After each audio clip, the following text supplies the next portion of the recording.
Hi there, Ralph with Stray Benzes. Today we're going to fight a couple of electrical gremlins. Number one, the Genie light, meaning the low oil level light, is constantly on. Now that I've got the instrument cluster fixed, all the light bulbs work. Now they work too well because again the Genie light was definitely on and is on all the time. What's up with that? We'll find out here in a moment. Well, I'm going to look at this first. Warning indicators as of model year 1986. This is the low oil level and oil levels which open when oil level is low. Alright.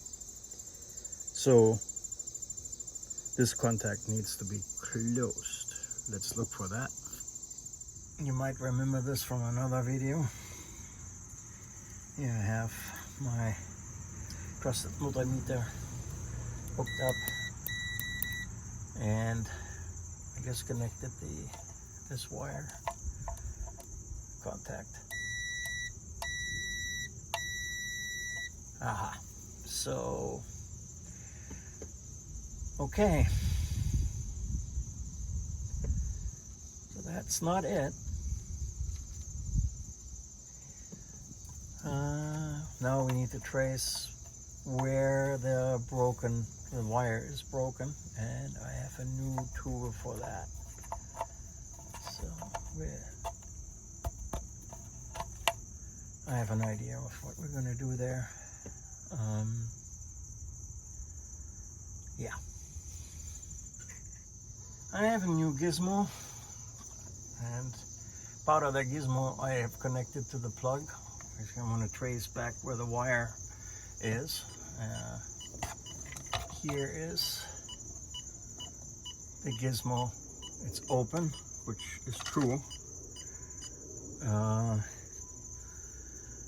And with this little sender here, I can figure out where the wire is. So I know this is the wire right here. Alright, it goes into here.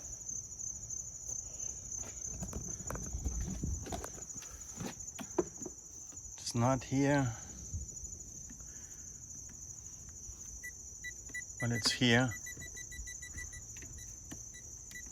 So the wire is good at least up to here, and you may be able to see it. By the wiring diagram, this wire, this brown black one, is the one that's coming from the sensor. So I'm going to take the instrument cluster out to see if I have continuity all the way up there. Alright, I have the cluster out, and my wire is actually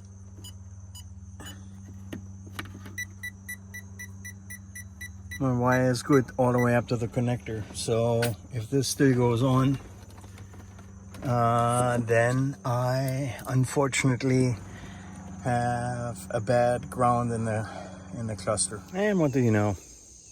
The wire connection goes all the way into the cluster. So it's actually the little cluster that is foobarred. So for now, I'm just gonna have to take the light bulb out. I know when to check oil, and if I get another cluster somewhere, I'm gonna go for it, but it's not really a priority at the moment. Another little light that has driven me nuts was the pre-glow light, the little orange one. No matter what, it wouldn't come on. I did the same thing, traced the wire, everything is okay, and even put power to it, and the darn thing lights up. So it's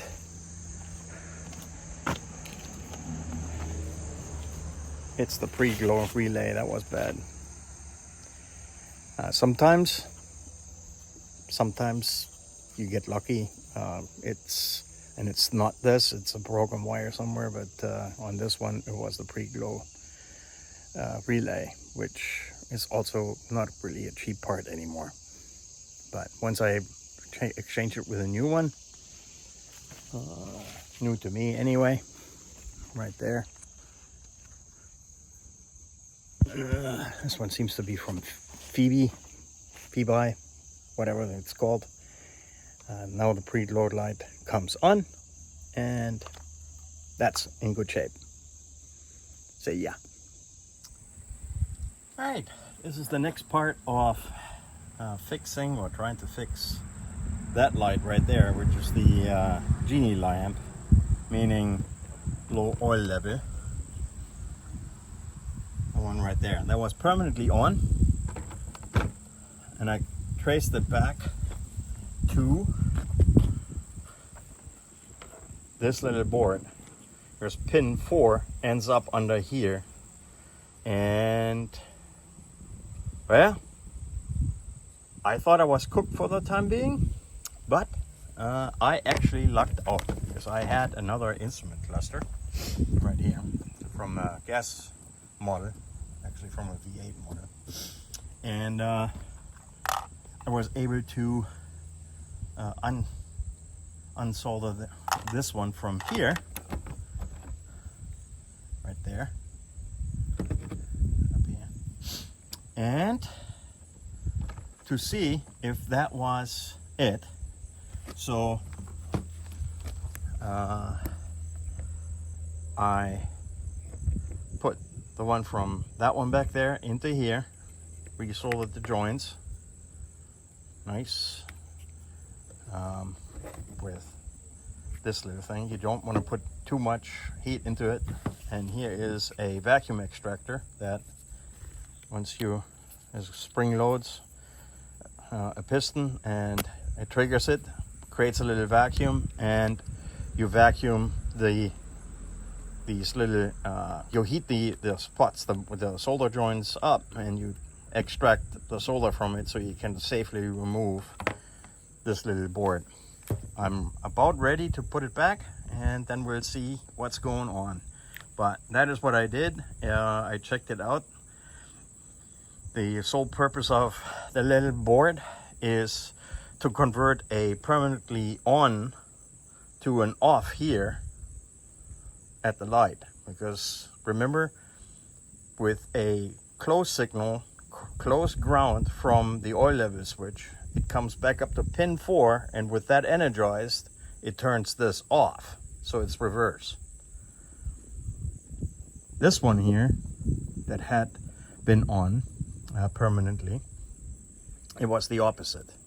Actually, I'm pointing to the wrong one. There was another light on the other one, and that was the pre-glow light. That one, if it's on, and has 12 volt on the light. These don't work that way, except that one. No, actually that one is too. That's the charge lamp, indicating that I have the battery charging, and this is the brake light. Anyway, I'm going to put it back, and then we'll crank it up to see if we have finally this light, the Genie light, go off, and then we finally have the instrument cluster back together. All right. Let's see.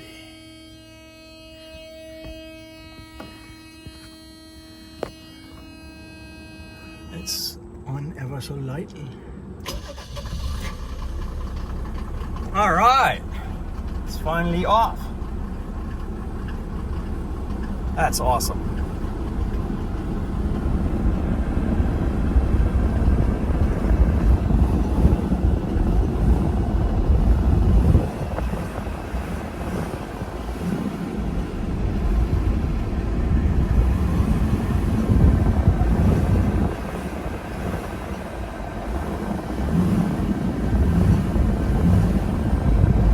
All right.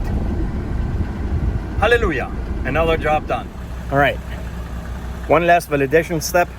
I've disconnected the switch, the oil level switch, and now the oil level, the Genie lamp, should be on. and we're gonna go from there. All right, let's see. And it's on. All right, let's put it back on. Sorry for the fast moving back and forth. There we go. Switch is reconnected.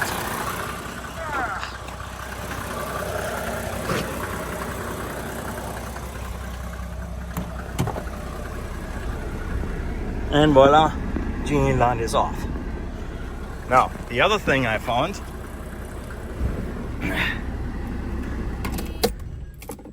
was a burnt out SRS light. It's on now and should go out here in a sec. There you go. So now we've got all the lights, the control lights, working again the way they were supposed to work. And another episode of Stray Benzes is finished.